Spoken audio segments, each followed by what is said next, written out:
Located some 9 miles north of Huntingdon in the county of Cambridgeshire is situated the monastic town of Ramsey. Today, cut off from rail transport, this small fendon town once hosted 2 stations and as many lines. From 1863, a branch of the Great Northern Railway left the main line at Holme, 6 miles south of Peterborough, and journeyed the 5 miles to Ramsey via a station at St Mary's. From 1889, the Great Northern and Great Eastern Joint Railway opened a separate station and line, travelling the 6 miles from Ramsey to Somersham via Warboys, connecting with the now defunct railway between St Ives and March. Surprisingly, no connection between Ramsey's 2 stations was ever forged. Beginning in Somersham, this film explores the rise, fall, and hopefully rediscovers what remains of these now lost lines. Opened on the 1st of March 1848, Somersham served the St Ives to March line for 41 years before becoming a junction station for the branch to Ramsey. Approximately the same view today. The trackbed is now a public footpath and nature trail, with the targets on the gates playfully alluding to this site's history. Indeed, the railway at this point is celebrated by the presence of this short length of track. Closing to all services on the 6th of March 1967, 119 years and 5 days since it opened, we see Somersham facing a southerly direction in the early 1970s. And here facing north. However, the ending is a happy one. The station building was demolished and rebuilt at the private Forley Railway Museum in Oxfordshire, belonging to the late Sir William McAlpine. At approximately this point, trains for Ramsey would take the points and so begin their northwesterly journey. On this soggy November day, we can still find the curve marked out by line-side fence posts.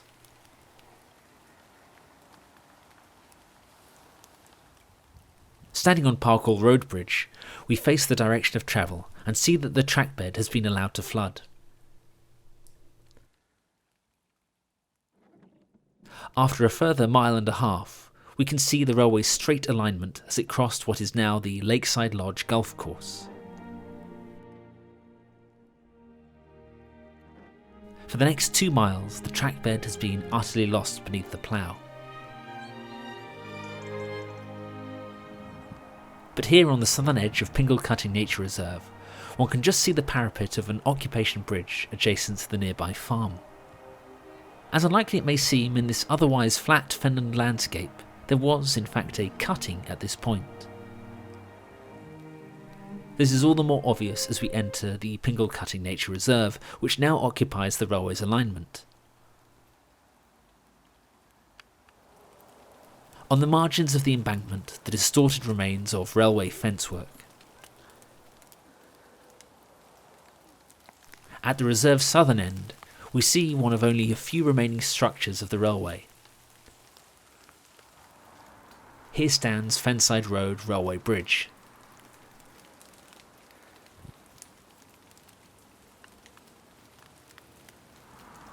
This marks the entry into the branch's only intermediary station. Opened on the 16th of September 1889 was Warboys. This small rural station became dominated by the brickworks, which opened 2 years later in 1891, which inevitably gave rise to increased rail traffic. Whilst the station closed to passengers in 1930, it remained open to goods until 1964. Aside from the bridge upon which we now stand, nothing of the station nor the brickworks can be seen nor found. Needless to say, an advantage of constructing railways in this flat landscape is the paucity of obstacles one is likely to encounter. We bid farewell to the agricultural plains of the Fens at the foot of Meadow Lane as we enter Ramsey. And in so doing, we can see the embankment which carried the railway over what is now the pristine and cultivated terrain of Ramsey Golf Club. Once, trains rather than golf buggies clanked their way along this path.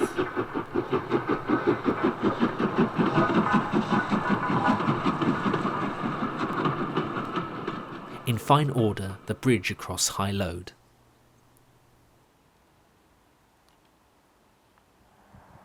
Continuing along the embankment and into the undergrowth, we reach the site of the next station.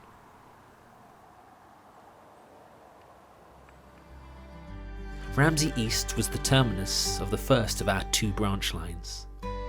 Originally named Ramsey High Street, its name was changed in 1923. Ultimately closed in 1956, this is the station site today, where, aside from the street name of Old Station Road, there is little to hint that a railway was once here. Crossing the town by half a mile as the crow flies brings us to the second of our 2 branch lines, as opened by the Great Northern Railway in 1863. Here is a fine picture of Ramsey North after the station's closure to passengers, which occurred in 1947. The station, like the line, outlived the branch from Somersham, closing as it did in 1970. Notice the warehouse to the right of the picture. It still stands today, about the only survivor of this station's site. The area is now rife with rampant undergrowth.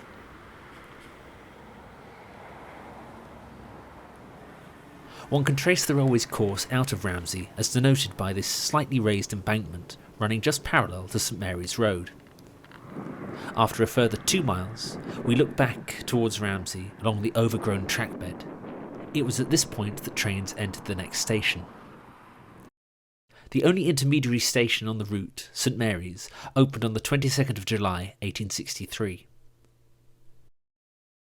Closing to passengers in 1947 and downgraded to an unstaffed siding in 1960, the station's chief custom was always goods rather than passengers. Approximately the same view today. As is by now a familiar tale, none of the station buildings remain. The railway crossed these fields and overlong drove at this point. 50 years since trains last made their journey along this line, it is little wonder that little is left to identify their route. But this sign in the plantation through which the railway passed gives a clue at least.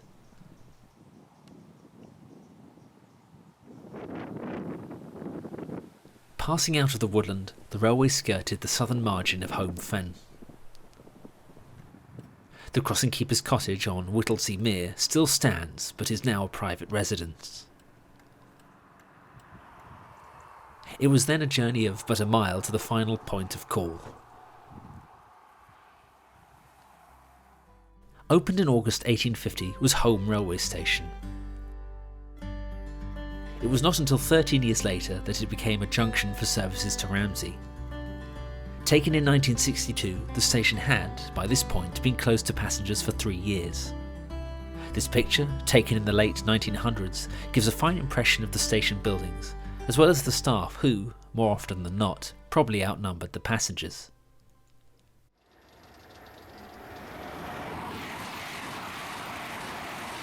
The station was completely demolished after its closure in 1970. The signal box that now occupies the site is itself now redundant. So we reach the end of our exploration of these 2 branch lines.